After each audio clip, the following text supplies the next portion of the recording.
सूरज डूब रहा था और चंद्रनगर के घने जंगलों में सन्नाटा पसर गया था। गांव के किनारे पर बने प्राचीन शिव मंदिर की घंटियां हवा में हल्के हल्के बज रही थीं। ये मंदिर सदियों पुराना था और लोग कहते थे कि इसमें एक ऐसी शक्ति बसती है जो रात के अंधेरे में जाग उठती है। गांव वाले इस मंदिर के पास रात को जाने से डरते थे क्योंकि वहीं से अजीब रोशनी और फुसफुसाहट की आवाजें आती थीं। कहानी शुरू होती है अर्जुन से, एक युवा और निडर तलवारबाज जो चंद्रनगर का रक्षक था। अर्जुन के पिता रघुवीर कभी इस गांव के सबसे बड़े योद्धा थे। लेकिन एक रात मंदिर में कुछ रहस्यमय हुआ और वो गायब हो गए। तब से अर्जुन ने ठान रखा था कि वो अपने पिता के गायब होने का सच उजागर करेगा। एक शाम गांव का प्रधान हरिया हाफता हुआ अर्जुन के घर पहुंचा। अरे प्रधान जी, इतनी हड़बड़ी में क्या बात है और आप इतना दौड़ते हुए क्यों आ रहे हैं? अरे अर्जुन, बहुत बड़ी मुसीबत हो गई है। अब तो भाई तुमसे ही आशा है। अरे लेकिन प्रधान जी, बात क्या है ये तो बताइए। अरे कल रात मंदिर के पास फिर से वही रहस्यमयी नीली रोशनी दिखी और आज सुबह गांव का चरवाहा मंगल गायब है। उसकी पत्नी का तो रो रो कर बुरा हाल है। अरे लोग कह रहे हैं कि मंदिर में कोई राक्षसी शक्ति जाग चुकी है।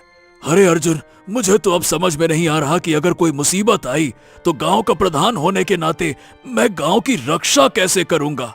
बस यही चिंता तुम्हारे पास लेकर आई है मुझे। राक्षसी शक्ति। ये सब अंधविश्वास है प्रधान जी, ऐसा कभी कुछ नहीं होता है। और रही मंगल की बात, तो वो अपनी बकरी को ढूंढने के लिए जंगल में गया होगा। और हाँ, अगर वो नहीं लौटता है तो कोई बात नहीं, मैं उसे ढूंढ निकालूंगा। ठीक है? अर्जुन सावधान, तुम्हारे पिता ने भी यही कहा था और फिर वो कभी नहीं लौटे। मंदिर के बारे में पुरानी कहानियां हैं। लोग कहते हैं कि वहां एक राक्षस का वास है जो हर कुछ सालों में किसी को अपनी भेंट लेता है। तुम्हें संभल कर चलना होगा, तुम एक योद्धा हो, योद्धा। अर्जुन मन में सोचता है, अरे ये प्रधान जी भी अंधविश्वास के अंधकार में डूबे हुए हैं, अब क्या समझाऊं इन्हें। क्या हुआ अर्जुन, क्या सोचने लगे? नहीं कुछ नहीं प्रधान जी। अर्जुन ने प्रधान की बातों को हल्के में लिया। हाँ तो ठीक है अर्जुन, अब तो तुम पर ही भरोसा है। मैं अब चलता हूं, प्रणाम।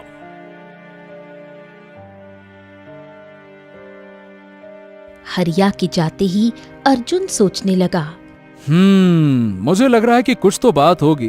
प्रधान जी ऐसे ही मेरी मदद मांगने नहीं आते। मुझे इसके बारे में विद्या से बात करना होगा। अर्जुन के मन में एक बेचैनी थी। उस रात वो अपनी सबसे भरोसेमंद दोस्त विद्या से मिलने गया। विद्या एक ज्योतिषी थी जो पुरानी किताबों और जादुई तंत्रों की जानकार थी। इतने रात में वैसे तो जाना सही नहीं होगा, लेकिन क्या करें, गांव का सवाल है तो कोई बात नहीं, मुझे जाना ही होगा। इतना बोलकर अर्जुन विद्या के घर की तरफ निकल गया। कुछ देर बाद अर्जुन विद्या के घर पहुंच जाता है। अरे अर्जुन, इतनी रात तुम यहाँ, सब ठीक तो है? नहीं विद्या, दरअसल बात यह है कि कल गांव के प्रधान मेरे पास गांव के मंदिर के बारे में कुछ बातें करने के लिए आए थे, जो कि विश्वसनीय तो नहीं है। इसीलिए तो मैं तुम्हारे पास आया हूं, तुम मेरी मदद करो। क्या गांव में कोई बाधा आने वाली है क्या? तुम्हें मंदिर के बारे में क्या पता है? मतलब मैंने सुना है कि वहां कोई श्राप है, ऐसा है क्या? अर्जुन, मंदिर की कहानियां सिर्फ कहानियां नहीं है। मेरी दादी ने बताया था कि मंदिर में एक प्राचीन रत्न छिपा है जिसे नीलमणि कहते हैं। ये रत्न इतना शक्तिशाली है कि वो किसी को भी अमर बना सकता है, लेकिन इसकी कीमत चुकानी पड़ती है, खून की कीमत। खून की कीमत? मतलब कि बलि? क्या बात कर रही हो? मुझे तो यकीन नहीं हो रहा, ऐसा कुछ होता है क्या?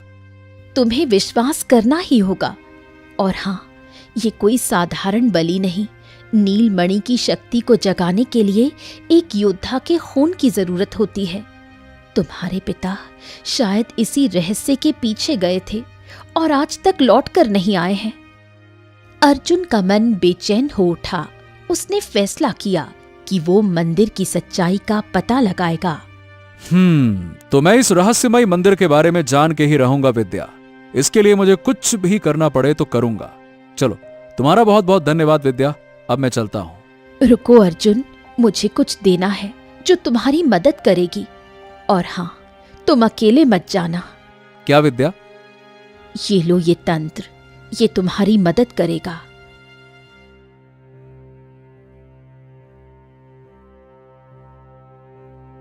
चलो, मुझे अब जाना होगा। धन्यवाद। अर्जुन अपने घर लौट जाता है।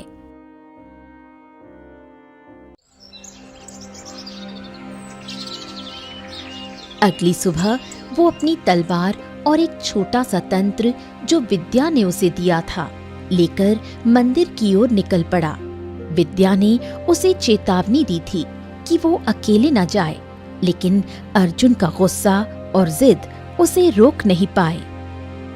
आज तो मैं उस रहस्यमय मंदिर का रहस्य उजागर करके ही रहूंगा।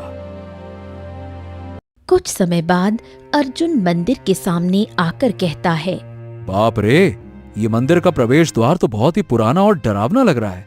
हाँ, लेकिन कोई बात नहीं, मुझे इसके अंदर जाना ही होगा।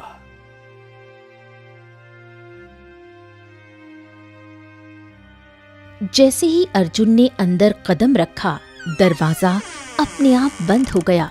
चारों ओर सन्नाटा था और दीवारों पर मशालों की रोशनी कांप रही थी। अर्जुन ने तंत्र को जलाया, जिससे एक नीली रोशनी फैली। उसने देखा कि मंदिर के फर्श पर अजीब से चिन्ह बने थे जो एक गोलाकार मंच की ओर ले जा रहे थे। ये क्या है? ये चिन्ह, ये तो किसी रहस्य का हिस्सा लगते हैं। तभी उसे एक ठंडी हवा का झोंका महसूस हुआ और मंच पर एक नीली चमक उभरी। चमक के बीच से एक परछाई निकली, लंबी, काली और डरावनी। उसकी आंखें नीली थीं और उसकी आवाज ऐसी थी जैसे वो सीधे अर्जुन के दिमाग में बोल रही हो। अर्जुन, तुम यहाँ क्यों आए हो?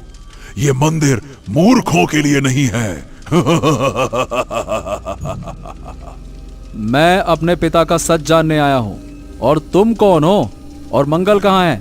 अगर तुमने ये सब कुछ किया है तो मैं तुम्हें समझा रहा हूं, सभी को लौटा दो, नहीं तो मेरे से तुम्हें कोई बचा नहीं सकता है। मैं नीलमणि का रक्षक हूं। तुम्हारे पिता मेरे सामने कमजोर पड़ गए और अब तुम भी उसी रास्ते पर हो। मंगल तो मेरी भेंट है। अगर तुम चाहते हो तो अपनी तलवार नीचे रखो और मेरे साथ आओ। क्या मुझे इस पर भरोसा करना चाहिए? अर्जुन ने तलवार कसकर पकड़ी। उसे परछाई पर भरोसा नहीं था, लेकिन वो सच जानना चाहता था। क्या हुआ अर्जुन? क्या सोच रहे हो? मेरे पास कोई दूसरा रास्ता नहीं है। ठीक है, मैं ये तलवार नीचे रखता हूं, ये लो। परछाई उसे मंदिर के एक गुप्त गलियारे में लेकर गया। गलियारे के अंत में एक विशाल कक्ष था, जिसके बीच में एक चमकता हुआ नीला रत्न रखा था, नीलमणि। लेकिन रत्न के पास खड़ा था एक व्यक्ति, जिसे देखकर अर्जुन सन्न रह गया। पिताजी, आप जिंदा हैं? बाप रे बाप, मुझे तो यकीन नहीं हो रहा है। अर्जुन, मेरे बेटे, मुझे माफ कर दो। मैं तुम्हें बचपन में प्यार नहीं दे पाया। मैं यहाँ पे कैद हूँ और हमेशा रहूंगा। रघुवीर की हालत खराब थी। उनकी आंखों में डर था और उनके कपड़े फटे हुए थे। उन्होंने अर्जुन को बताया कि नीलमणि की शक्ति ने उन्हें अमर तो बनाया, लेकिन एक कीमत पर। वो अब नीलमणि के गुलाम थे। हर कुछ सालों में नीलमणि को एक नई भेंट चाहिए होती थी और इस बार मंगल उस भेंट के लिए चुना गया था। ये राक्षसी रत्न है पिताजी, और मैं आपको बचाने के लिए इसे नष्ट कर दूंगा। नहीं बेटा अर्जुन, नीलमणि को नष्ट करना आसान नहीं है। इसके लिए 3 प्राचीन मंत्रों की जरूरत है, जो इस मंदिर के अलग अलग हिस्सों में छिपे हैं। लेकिन सावधान, नीलमणि का रक्षक तुम्हें रोकने की हर कोशिश करेगा। तुम इसे हासिल नहीं कर पाओगे, सावधान रहना। तभी परछाई फिर से प्रकट हुई और हंसने लगी। और तुम्हें लगता है कि तुम मुझे हरा सकते हो? ये तंत्र मेरी नजरों के सामने है और तुम कभी भी उन तक पहुंच नहीं पाओगे। समय आने पर मैं तुम्हें कैद कर लूंगा। अर्जुन ने अपने पिता को देखा और फैसला किया कि वो हार नहीं मानेगा। उसने परछाई को चुनौती दी। मुझे इसके लिए अपने प्राणों की आहुति ही क्यों न देनी पड़े, मैं अपने कदम पीछे नहीं रखूंगा। मैं सभी तंत्रों को खोजकर सब कुछ ठीक कर दूंगा और तुम्हारा भी अंत कर दूंगा। पिताजी, मुझे आज्ञा दीजिए। संभल कर बेटा। अर्जुन ने मंदिर के गलियारों में तंत्रों की खोज शुरू की। हाँ, मुझे मंदिर के अंदर फूंक फूंक कर कदम रखना होगा। पहला तंत्र उसे मंदिर की छत पर एक टूटे हुए खंभे में मिला, लेकिन जैसे ही उसने उसे उठाया, फर्श के कांटों भरे जाल निकल आए। अर्जुन ने अपनी फुर्ती से खुद को बचाया, लेकिन परछाई की हंसी गूंज रही थी। तुम भी यहीं फंस जाओगे। दूसरा तंत्र मंदिर के तहखाने में एक पानी से भरे गड्ढे में था। मुझे उस गड्ढे में डुबकी लगाना ही होगा।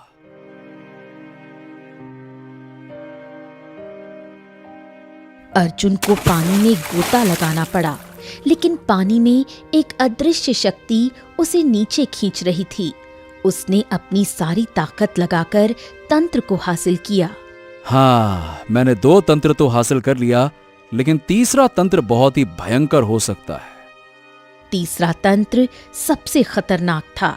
वो मंदिर की सबसे ऊंची मीनार पर था। मैंने पिताजी के बताए अनुसार सब कुछ किया। अब इस ऊंचे मीनार पर जाना होगा। ऊंची मीनार पर हवा इतनी तेज थी कि अर्जुन को बार बार गिरने का डर था। तीनों तंत्र मिलने के बाद अर्जुन वापस कक्ष में पहुंचा। तुम्हें ये तंत्र तो मिल गए, लेकिन तुम्हें इसका प्रयोग नहीं पता होगा।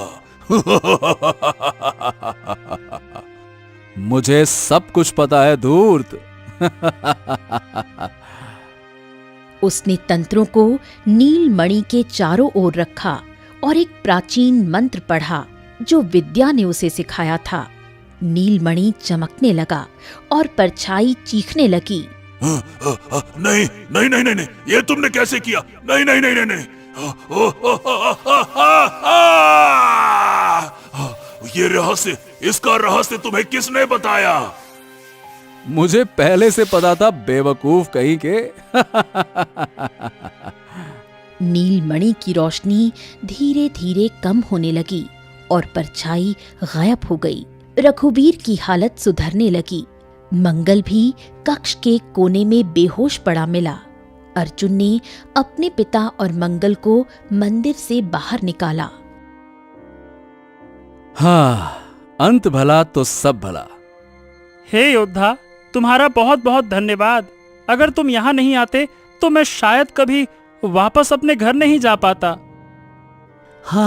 हाँ बेटा, मैंने तो उम्मीद ही छोड़ दी थी कि मैं कभी घर जा ही नहीं पाऊंगा। अब हमें गांव की ओर चलना चाहिए।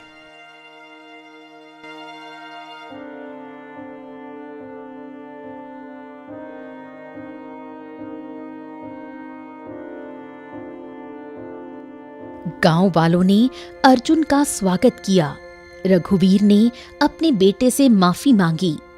बेटा, मुझे माफ कर दो। लेकिन क्यों पिताजी, आप माफी क्यों मांग रहे हैं? बेटा, अगर उस मणि का लालच मैं नहीं करता तो मैं उस मंदिर में कभी कैद नहीं होता और मैं तुम्हारे बचपन को कभी खोता नहीं। रघुवीर ने बताया कि उन्होंने नीलमणि की शक्ति के लालच में गलती की थी। अर्जुन ने अपने पिता को माफ कर दिया और वादा किया कि वो चंद्रनगर को अब कभी खतरे में नहीं पड़ने देगा। हाँ पिताजी, चलिए।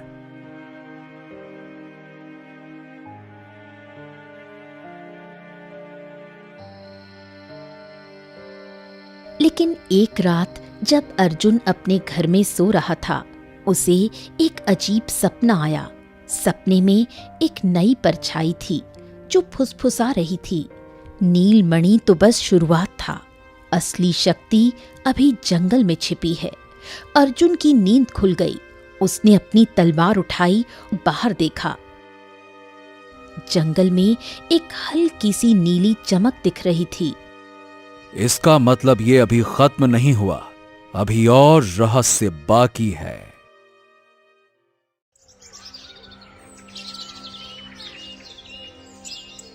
चंद्रनगर में शांति का आलम था, लेकिन ये शांति एक तूफान से पहले की खामोशी थी। अर्जुन ने जंगल में देखी नीली चमक को नजरअंदाज नहीं किया। उसे लग रहा था कि नीलमणि का रहस्य अभी पूरी तरह खत्म नहीं हुआ है। उधर गांव में अनघा भी उस काली आकृति को लेकर परेशान थी जो उसने जंगल में देखी थी। दोनों योद्धा अर्जुन और अनघा अब तक एक दूसरे से नहीं मिले थे, लेकिन नियति उन्हें जल्द ही एक साथ लाने वाली थी।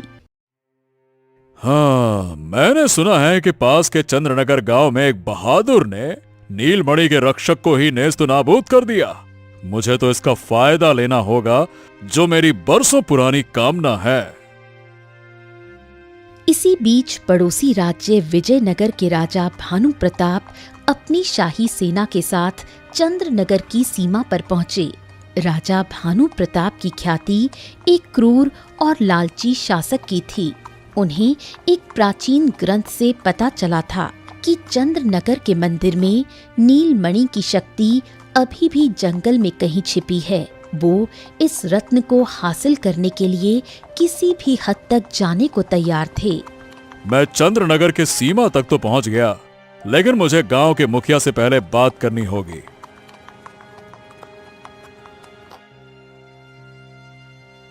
गांव के प्रांगण में एक सभा बुलाई गई।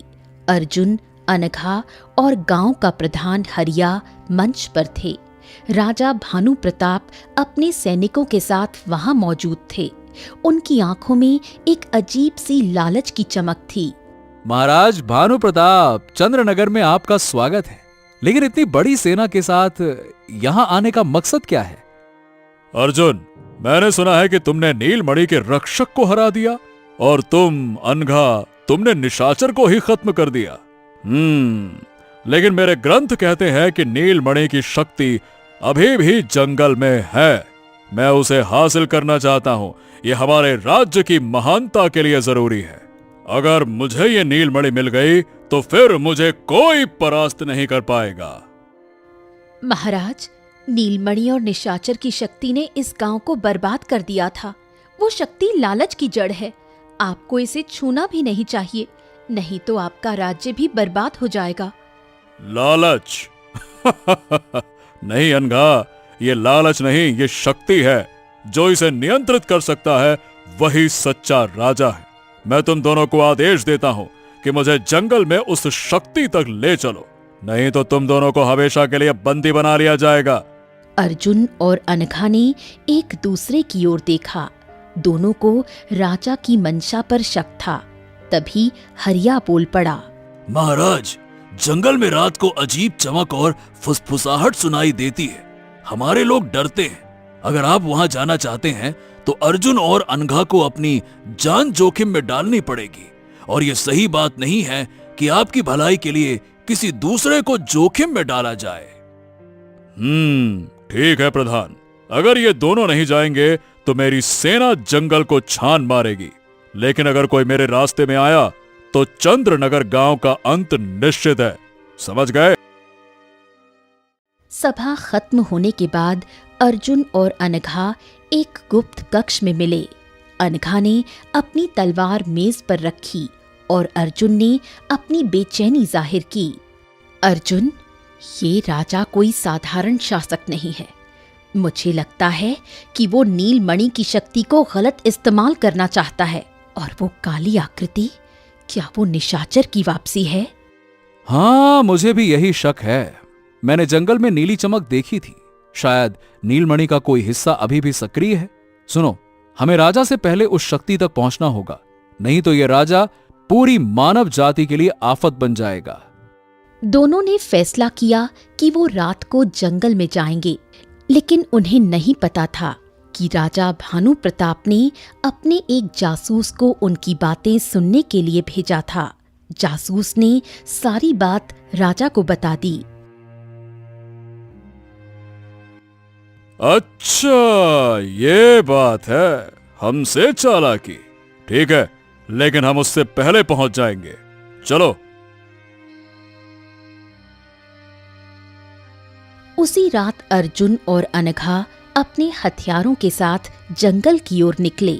उनके साथ विद्या भी थी, जो अपने जादुई तंत्रों की मदद से रास्ता खोजने में सहायता कर रही थी।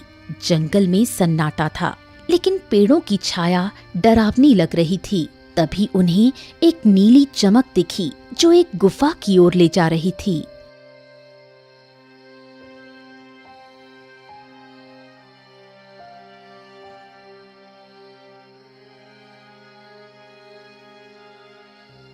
ये गुफा, ये मंदिर के नीचे की गुफा से जुड़ी हो सकती है। नीलमणि की शक्ति शायद यहीं छिपी है। हाँ, हमें जल्दी पहुंचना होगा विद्या।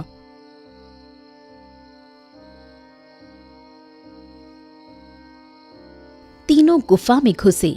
वहां दीवारों पर प्राचीन चिन्ह बने थे और बीच में एक छोटा सा मंच था, जिस पर एक टुकड़ा चमक रहा था, नीलमणि का एक हिस्सा।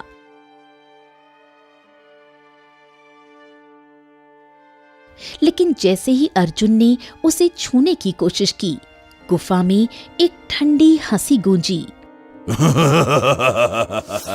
अर्जुन और अनघा, तुम दोनों यहां तक तो पहुंच गए, लेकिन ये शक्ति तुम्हारी नहीं, राजा भानु प्रताप की है।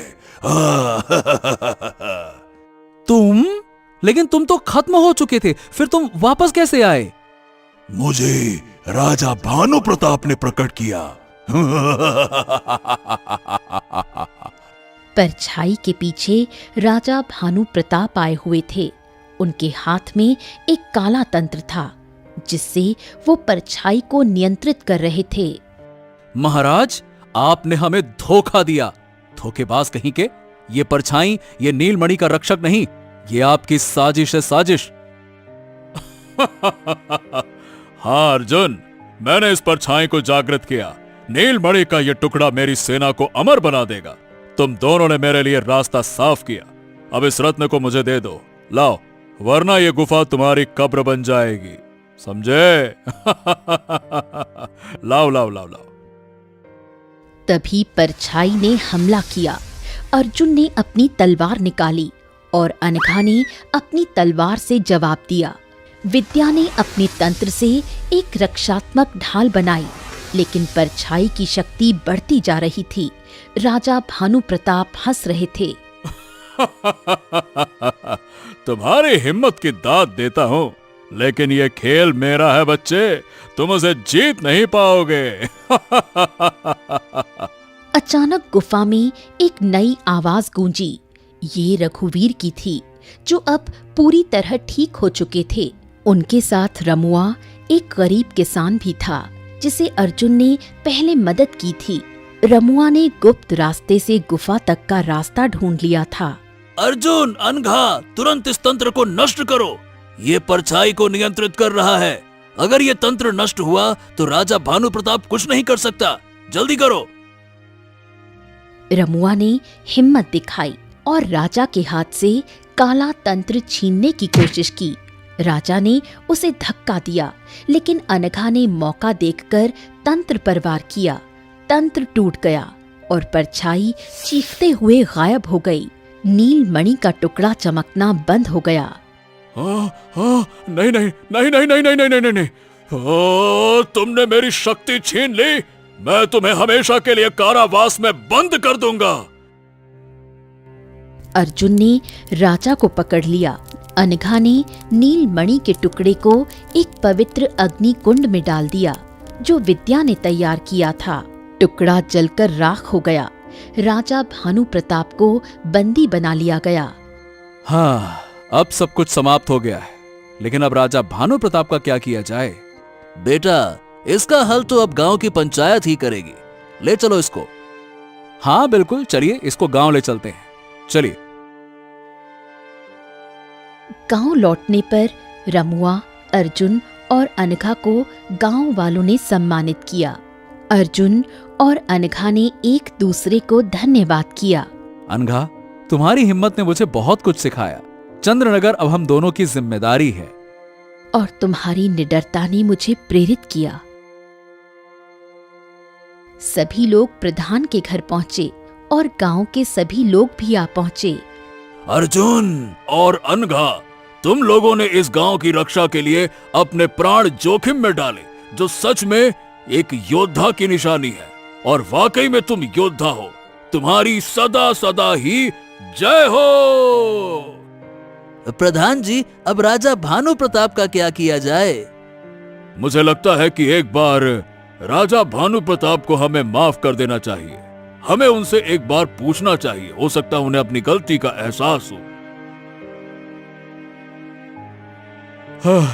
देखो, हमें माफ कर दो। मैंने अपनी शक्ति को बढ़ाने के लिए आप सभी को जोखिम में डालने की कोशिश की। मुझे प्रायश्चित करने का मौका दे दो।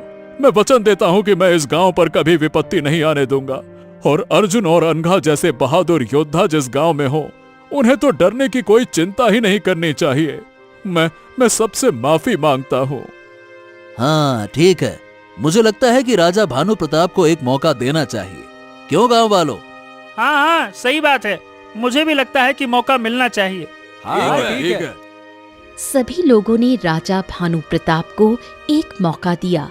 सारे लोग बहुत खुश थे।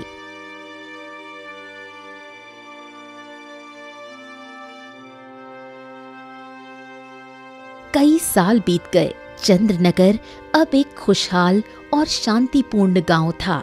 मंदिर के खंडहरों को एक सुंदर बगीचे में बदल दिया गया, जहां बच्चे खेलते थे। अनघा और अर्जुन अब गांव के रक्षक बन चुके थे।